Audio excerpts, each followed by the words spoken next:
Hola a todos, bienvenidos a este educomentario.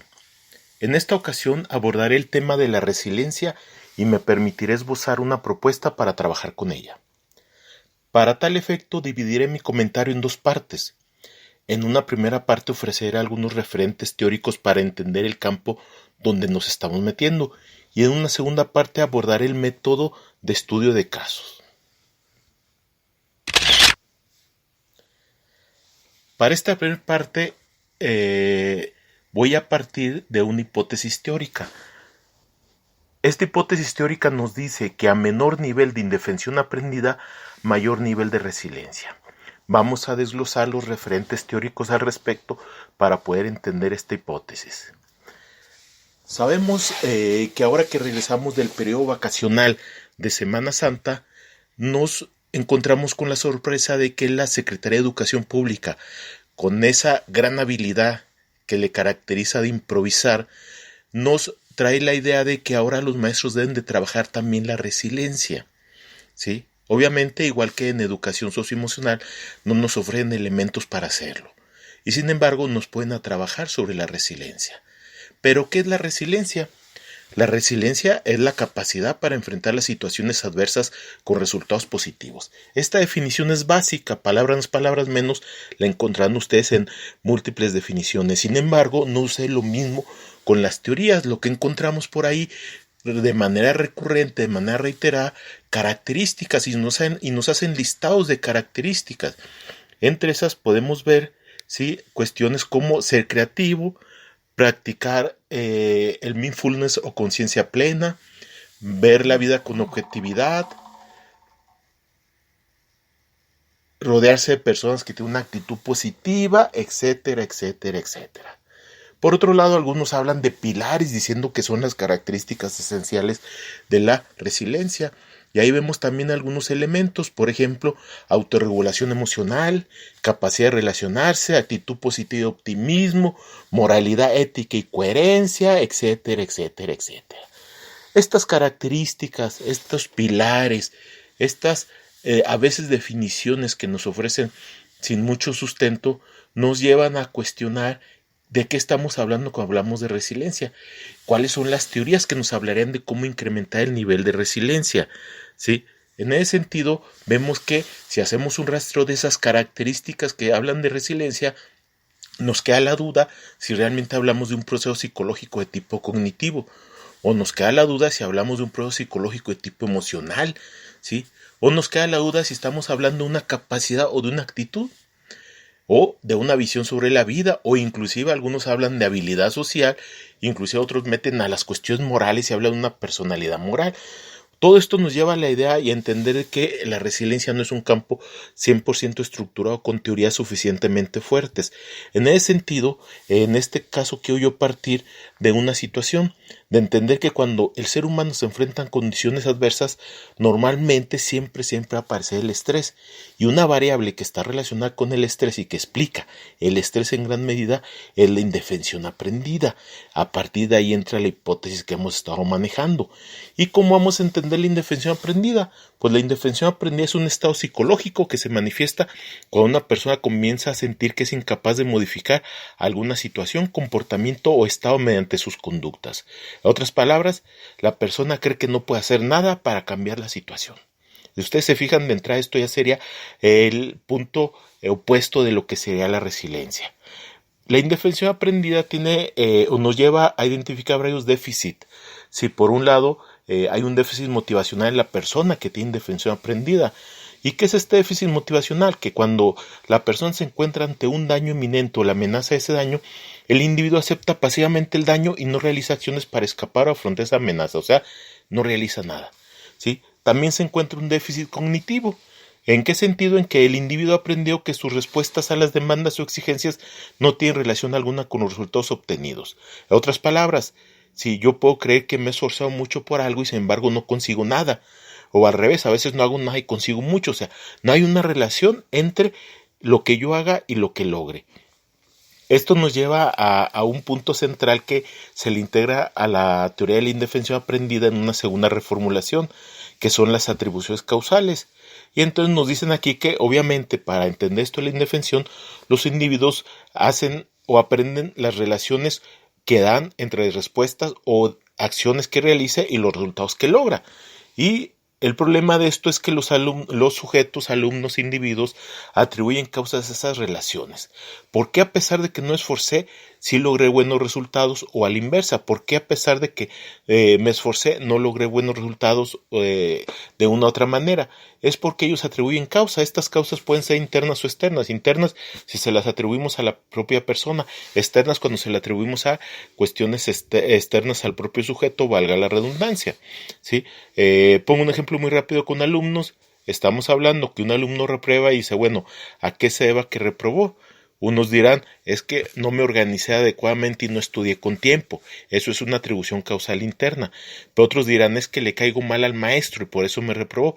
Es una atribución causal externa. Sabiendo entonces que estas atribuciones causales son las que determinan cómo la persona interpreta lo que él hace con los resultados que logra, ¿sí? Vemos que él desarrolla expectativas sobre qué va a suceder posteriormente. En este ejemplo que les ponía muy básico, si el alumno cree que a pesar de haber estudiado reprobó porque el maestro le cae mal, pues ya la próxima no estudia porque no tiene caso estudiar si de todos modos el maestro lo va a reprobar. Por otro lado, también ellos nos manejan que existe un déficit emocional. Cuando hay una situación incontrolable que la persona cree que no puede resolver, el estado emocional se exacerba y repercute en alteraciones físicas. Y por otro lado, se asocia muy fuertemente esto también a la pérdida de autoestima. Cuando un individuo considera que solamente en su caso no es posible controlar los resultados de las respuestas, la indefensión aprendida se vive como una experiencia exclusivamente personal y sobrevive en un estado de baja autoestima. Todo esto en relación con la indefensión aprendida. Esto obviamente nos lleva a la idea de que la indefensión aprendida es esa incapacidad de poder hacer algo para enfrentar las situaciones porque creemos que más allá de lo que yo haga no voy a lograr un buen resultado. Mientras que la resiliencia, que sea la inversa, ¿sí? Sería en el sentido de que yo creo que tengo la capacidad y hago las cosas para obtener un buen resultado. Entonces, la hipótesis teórica que nosotros manejamos en este caso fue que a partir de trabajar la indefensión aprendida y reducir la indefensión aprendida, vamos a incrementar la capacidad de resiliencia. Segunda parte. Para esta segunda parte, parte una hipótesis de intervención, una hipótesis de acción a nivel psicopedagógico, que dice de esta manera: el análisis de problemas y de sus potenciales soluciones de una manera cooperativa y dialógica permite reducir la percepción de indefensión aprendida y en consecuencia incrementar el nivel de resiliencia. En este caso, como ustedes se dan cuenta, la apuesta es por el método de estudio de caso, que es una de las estrategias o metodologías donde se resuelven problemas de una manera cooperativa y dialógica. ¿Pero qué es el estudio de caso? El estudio de caso, que es el que nos interesa de las diferentes metodologías que pueden tener estas características, es una metodología donde el grupo estudia analítica y exhaustivamente un caso dado con todos los detalles para extraer conclusiones ilustrativas. Y obviamente queda claro que no existe una única solución al caso. Para hacer un caso, lo primero que necesitamos es el informe de caso, es un escrito donde presentemos un caso. ¿Y qué es el caso? Pues es un relato o una descripción de un hecho, un evento, un incidente, un problema que permita mediante su análisis el logro de determinados aprendizajes personales. Se presenta de manera narrativa y en tiempo pasado. En este caso cabe mencionar que estos casos que implican situaciones que se consideran problemas y que se tienen que analizar tendrán que estar en función de los alumnos, las situaciones que los alumnos vivan, si que ellos hayan vivido de una u otra manera o que conozcan a gente que han vivido de una u otra manera las situaciones. Esto implica que el informe que uno escriba, por un lado, tiene el objetivo. Tenemos que decirle claramente al alumno para qué queremos que analice eso. Segundo, viene el caso, se explica, se desarrolla. Pero tercero, se le agrega una serie de preguntas o cuestiones orientadoras del análisis. Esto es para evitar que el alumno se disperse y se centre en los aspectos que a nosotros nos interesan.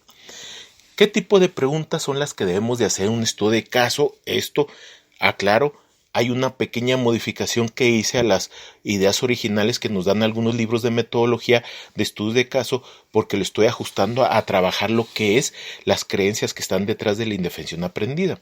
Entonces, estas preguntas serían estas que voy a mencionar. ¿Qué es lo que está ocurriendo en esa situación que le vamos a leer al alumno? El alumno tiene que decir si cree que existe un problema o no existe un problema en esa situación. Debe de decir con sus propias palabras cuál es exactamente el problema al que se enfrentan los sujetos involucrados en la situación. Debe de decir qué aspectos de la persona involucrada en la situación influyen en el problema. Esto es para identificar atribuciones causales internas. Pero también debe decir qué aspectos ajenos a la persona influyeron en el problema para identificar las atribuciones causales externas. También nos debe de decir de estos aspectos a nivel personal o externos, en qué medida estos pueden ser controlados o no. Esto nos lleva a la segunda característica fuerte de las atribuciones causales, la idea de controlabilidad de las causas. Después de haber hecho todo este análisis de lo que implica el problema, hacemos la pregunta clave: ¿se puede solucionar? Consideramos esto una pregunta retórica porque forzosamente siempre se tiene que solucionar. Y ahora sí, entramos a preguntarle a los alumnos cómo se solucionaría. Esto es algunas de las preguntas que servirían como ejemplo. Y hay que recordar que un buen informe de caso, que es la parte del desarrollo del caso, siempre tiene que ser una situación concreta. O sea, no podemos hacer algo tan absurdo, tan fuera de la realidad, que el alumno no se siente identificado con él. Podemos hablar de un alumno que es bulleado por sus compañeros, podemos hablar de un alumno que sus padres están divorciando, cosas concretas que sí puedan servir de base, ¿no? Y obviamente, esa situación que nosotros describamos es una situación problema que exige que se haga un buen diagnóstico para conocer toda la situación que hay alrededor y que permita decidir para dar una solución. En concreto, ¿cuál sería la ruta metodológica para poder nosotros trabajar el estudio de caso? Primero, tenemos que presentarle a los alumnos lo que es la metodología de estudio de casos y darle las instrucciones. Segundo, en escrito le llevamos al alumno lo que es el informe de caso, donde implicaría los propósitos, el caso y las preguntas o cuestionamientos orientadores. Luego le pediríamos al alumno que estudie de manera individual el caso que le presentamos con todas sus características. Aquí, si hay necesidad, abrimos un espacio por si los alumnos tienen dudas en relación al caso para que pregunten y el maestro les pueda dar información extra al respecto más allá de la que está escrita. Si no hay ninguna duda y los alumnos tienen claro la situación, entonces procedemos a que el alumno registre o dé respuesta a las preguntas o a los cuestionamientos que se le entregaron. Obviamente, ya cuando los alumnos escriban de manera individual, tenemos una sesión plenaria. En esa sesión plenaria, los alumnos van a emitir sus respuestas individuales y se va a posibilitar el diálogo, la confrontación de puntos de vista y opiniones. Aquí el maestro debe estar pendiente para llevar al alumno a lo que nos interesa. ¿Qué es lo que nos interesa? Que el alumno entienda que sí hay solución de los problemas, que el alumno entienda que las atribuciones causales internas pueden estar bajo su control y él puede trabajar sobre ellas, y que aún las condiciones externas pueden tener alguna medida de controlabilidad y se puede trabajar sobre ellas. Todo esto el maestro debe estar listo para estar retroalimentando cuando surjan estas creencias, estos tipos de análisis en los alumnos, de tal medida que permitan que sea todo el análisis y la discusión grupal muy rica, que permita que ellos analicen y discutan y lleguen a una toma de decisiones final. Recordemos, no hay una toma de decisión única, puede haber diferentes formas de solucionar el problema. Lo importante es que los alumnos aprendan a solucionar el problema y analicen esas atribuciones causales que están ahí con ellos y que de una u otra manera les pueden permitir o obstaculizar su toma de decisiones. Y al final el maestro tiene que obtener conclusiones y tiene que dar las conclusiones de todo el grupo. Ahí va a enfatizar estos aspectos que hemos estado mencionando. La idea es que tenemos que dejar claro ante los alumnos que aún el problema que consideremos más imposible de resolver se puede resolver, que hay condiciones internas, condiciones externas, pero que algunas pueden ayudar, otras pueden obstaculizar, pero aún así, aunque tengan mayor o menor nivel de controlabilidad, también podemos hacer algo con ellas y podemos trabajar. La idea es quitar en el alumno la visión, la idea, las creencias de que no se puede hacer nada. ¿Para qué? Para poder desarrollar esa capacidad del alumno para enfrentar las situaciones adversas, los problemas que cotidianamente hacemos. Con esto termino la segunda parte y termino esta pequeña exposición que quise hacerles partícipe. No me despido sin antes agradecer a los que han llegado hasta esta parte por su paciencia e interés. Nuevamente, gracias.